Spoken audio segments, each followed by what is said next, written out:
All right, full forecast time. Mike is here, and I don't know what the numbers are going to say for July, but as we went through the month, it's always felt like it was like one of the warmest months we've ever had for July. Yes. And it's, I mean, when do those come out?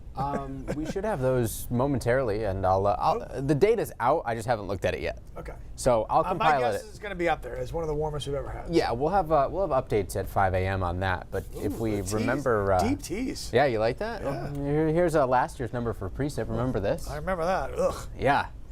Second wettest July on record in Portland since 1871 last year. For Bangor, it was the wettest July on record since 1926.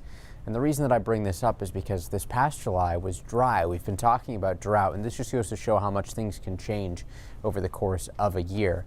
Overall, I do think that we will see a little bit of precip this week, but unfortunately it's not those long duration soaking rain events that we really need, especially because our deficit in Portland has officially hit 7 inches.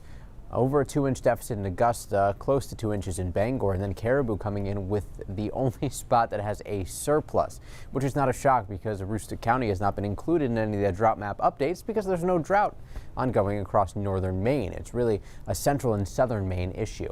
The radar right now does show some rain, but it's all missing us to the south, so we stay dry yet again. We do have some clouds increasing because of this, but drier air is not far behind now, approaching the Connecticut River Valley, which means as soon as we start to see a bit more sunshine here, we should be able to let that shine through. And that's all associated with this weak area of low pressure here located near New Jersey. This slides south of us, and then we shift our focus to the approaching cold front for tomorrow.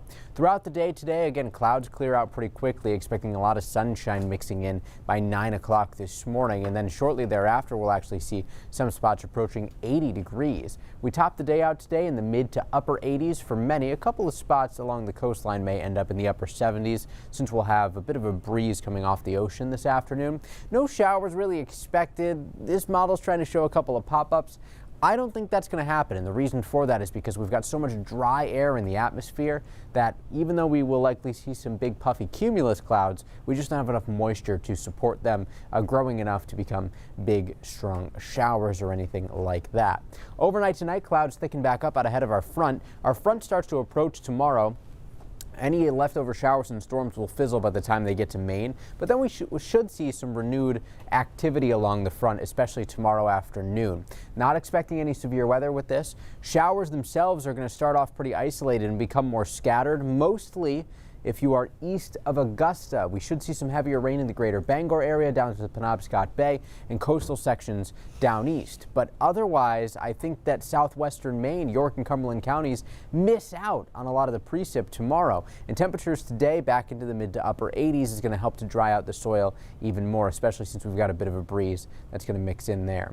Expecting high pressure to build back in for Wednesday, and we shift our eyes to some impressive hot and humid conditions for Thursday, and then that front sinks south on Friday, and that's where I think we'll have a more widespread chance for showers and storms. But even then, I'm not sure if this is really going to work out in our favor because both of the fronts that move through this week are going to be dissipating as they do so. So not the best for expecting at least widespread rain.